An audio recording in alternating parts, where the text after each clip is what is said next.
Morning, everyone. We've come out to one of the lookout points. This is the same place that a guy threatened us before. This guy we had a lot of problems with in the past. He threatened he's going to come and damage me and things like this. He's been threatening other volunteers out here on the track. There have been complaints put in against him. He threatened 4 doctors with a knife at one stage. Anyway, I mean, this is a public road, you know, that goes over. We get a lot of bird watchers come up here and everything else. And the last time he had to go with me, it was up here. And he said he's going to stop this. He's not having us on his land. This is not his land. We know it's not his land. We have it on video. He says it's his land. I have it on video. He's coming to my house to damage me and my family. Anyway, so he said he's not having this. So it's quite obvious what he's done. He's come up here with the tractor and that, and he's ploughed this up. Now, whether he's had permission to do this, I would say this is public property, or I've been told this, you know, this is a public road. People come up here bird watching and looking for views and things like that. What gives this guy the right to do this sort of damage, and how can he get away with it? Just because there's people up here in the evenings for a few hours spotting for boats just in case there's an accident. Now we're getting a lot of problems here at the moment, with people threatening people coming to spot for accidents. You know, we had out here in this part of the sea now, we had the October the 28th, we lost 70 people, and lucky it was one of our volunteers, Jenny, that was on the next hill that see this boat. You know, we lost 70 people that day, but we could have lost 300 people that day. We brought in another 240 odd people alive. If it wasn't for the spotters, they would be dead, and they would be washed up around here on all these beaches around Molivos. So thanks to the volunteers, we saved a lot of lives. This year, I mean, we had loads of accidents, one after the other out here. The month after the 28th, we had a boat sink in the same place out here. Yeah? 84 people on the boat. The spotters spotted it. They got our boats out there. We rescued 82. We only lost 2. If it wasn't for the spotters, they would have been dead. 84 people washed up on the beaches here around Molivos. Time and time again, April the 24th this year. Another accident out here. We think there was 25 on the boat. We picked up 16 bodies, but we rescued 2. A pregnant woman and another woman were saved by our rescue boats. These people out here that threaten people that come here to save people's lives are disgusting. Absolutely disgusting. Yeah. And if it wasn't for the spotters out here, there would have been a lot of bodies on these beaches. Yeah. And these would have been known as the death beaches in Europe. This has to stop. And why people can get away with doing this sort of damage, I don't know. I really don't know. They're allowed to do it. Why people can threaten people with knives and get away with it, I don't know. Especially when there's complaints put in. This same guy put on this hill here, we have a night watch. Comes up in the evening, in the dark, they sit up there. He puts sheep guts all over the hill. So they couldn't. We had to clean up all the sheep mess and the guts and the smell. Yeah? Then he came up at midnight with a load of others shouting and screaming, and then they went down the farm and there was gunshots. Intimidation. Time and time again, volunteers, tourists are being threatened because they're trying to save people's lives. We're not doing anyone any harm up here. We're out the way, especially the times we're here. Dusk, early morning and dusk for a few hours. Now I can't do here, obviously, because we can't bring the car up. If we leave the car down the bottom, the cars will get wrecked. So now we've gone to another hill over there. And Wednesday morning, we had our other friend come up. Now this guy, he's threatened a lot, mainly women. There was one guy he had to go at, and we have tape recording of this guy saying that I'm making all the money from the NGOs and I'm bringing all the refugees and everything else. Now this guy is Yorgol from the health food shop in Molivos, Molivos Products. or Lesvos products it is. This guy, time and time again, is being threatening women.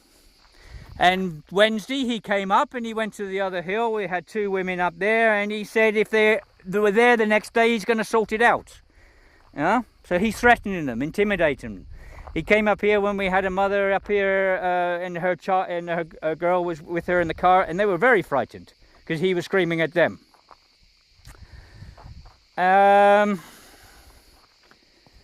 You know, I don't know how we stop this hate. I've said this time and time again. I don't know how we stop it. But these people that come here in their own time, spending their own money, spending their money in Molivos, eating in restaurants, spending their money staying in hotels on the island and everything else, to come here to save lives and stop the bodies washing up on these beaches, and all they get is threats. And all they get is get off the island. We don't want people like you here. Yeah? If it wasn't for people like us here looking out for it and saving lives, and we've saved thousands of lives here, and especially in this bay here. Yeah? As I said, this would be the death beaches of Molivos, and it'd be known throughout Europe. This has to stop. This has to stop. You know, we had the mayor the other day screaming at a busload of people. I've done a video on it, and they came here for a day out. They're vulnerable, they're children, women and stuff, and young families. They came here for a day out, and they had a really nice day in Eftelu. Then they went into Molivos. They weren't allowed to buy ice creams. They weren't allowed to buy water. They're not allowed to buy ice creams or water in Europe, in shops with money. They're not allowed to do this. Yeah. This is wrong, you know. And then the mayor came and told them to leave. And then the police came, I was told, and they said, okay, they left. They didn't want any trouble. And the mayor said he doesn't want people wearing hijabs in his town. And believe it or not, this was last Wednesday. This is the first day we got a boat from Turkey, from Ayvalık, to come into the town, which we've been 15 years or something. We've been trying to do this, so we get more tourists in the town. And this happens, and the mayor of the town doesn't want people with hijabs. A lot of women coming from Turkey are Muslims. They wear hijabs. I was speaking to some people yesterday, and they wonder why the boats are not full coming in. Okay, there was one reason or another, but I know for a fact, if it gets back to Turkey and they hear that the mayor of Molivos doesn't want women in his town with hijabs, you're not going to get any tourists from Turkey.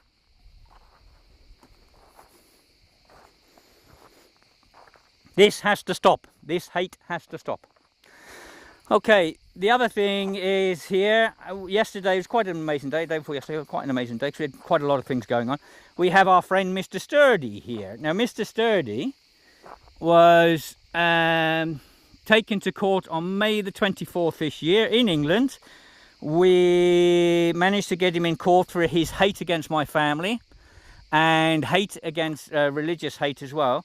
Philippa will tell you what he got done for. So he was charged with racial and religious aggravated harassment and malicious communications, and he pled guilty to that. And he's not allowed near us for 1 year? He has a restraining order that he can't continue his actions or come anywhere near us for a year. Also, he had 15 days community service, and he had to pay a small fee to the CPS and to the Victim Support Agency. Yeah, bizarre. He also managed to keep it out of the local press, which was interesting. Yeah, I mean, the Harrogate News and the Yorkshire Press and that never reported this, because this guy has so much money, he can keep it out to the press. You know, this is incredible. I was told there's a lot less things going on in the people drunk in the streets, and that's in the newspapers. When this guy is a religious hate and everything else, and attacking my family with over 2,000 emails that we have without all the stuff we didn't get, it doesn't even go in the local newspapers over there. You know, anyway, he has a criminal record now, and he's meant to stay away from us for a year. But, well, 2 days ago, he was sitting in a restaurant at his hotel here, because he's decided to come on holiday anyway, and was, well, hardly overheard because he's not a quiet chap. Kempson blames the people of Molivos for all of this, but we know who's to blame, really. And then apparently he said, if we shot them on the beaches as they landed, it would stop them coming. What a nice guy. This is our beautiful friend, Mr. Sturdy. that seems to do what he can with his money, buying newspapers to stop and put in press reports about him having a criminal record in his local newspapers. We did have problems with him regarding the police at one stage, but then the police got involved and managed to get him into court, and we won that case, and now he's here. I do have a video of this guy with a hotel owner here. It's a 2-hour tape on my family. This is from last year, 2016. June, Yeah. when Yeah. he was here on holiday last Yeah, year. and last year when he was here, all my signs from my shop got smashed and everything else. This is one really nasty piece of work. And quite obviously he doesn't think that he does think he's untouchable. We actually had a video saying the police can't touch him, but we did get him to court, we did get him arrested, and he did plead guilty, and he's meant to stay away from me for 1 year, and yet still he comes here stirring up the town again, because he can do what he likes. He has all the money in the world, this guy. Nasty piece of work. Okay, so you know, it's been one of those weeks, but this has to stop. This is disgusting. And why the town, you know, I mean, the town's quick enough to shout they don't want NGOs and they don't want this and everything else, but when someone destroys a public road like this, you know, and the town says nothing, this guy should be arrested, he should be put in court, and he should be put in prison for this, because this is absolutely disgusting. What's he going to do next? Is he going to do the main roads to stop people coming out and saving lives? Yeah? And the town says nothing. Things like this can go ahead, you know, it's not a problem. But people with big hearts, tourists coming to help save lives, that's a big problem. They don't want that. Yeah. This is unbelievable. Absolutely unbelievable. Yeah. And believe it or not, there's been a lot of complaints about this guy, and still he carries on. But now this is public property. Yeah. He said he owns this land. He doesn't own this land. We know he doesn't own the land. You know, if this was me doing this, if I come up here and done this, Jesus Christ, I'd be in prison. Straight away. The town would be going nuts about it. Kempson's destroyed public property. Kempson's done this. Look at this place. Look what he does to our town. He's ruining our tourism by digging up the roads. Kempson, you know, let's get him out the island. Let's get him out of here. No, but if a Greek guy does it, oh, that's okay. No problem. We forget about it. Something very wrong here, isn't there? Okay, everyone. All the best. Bye.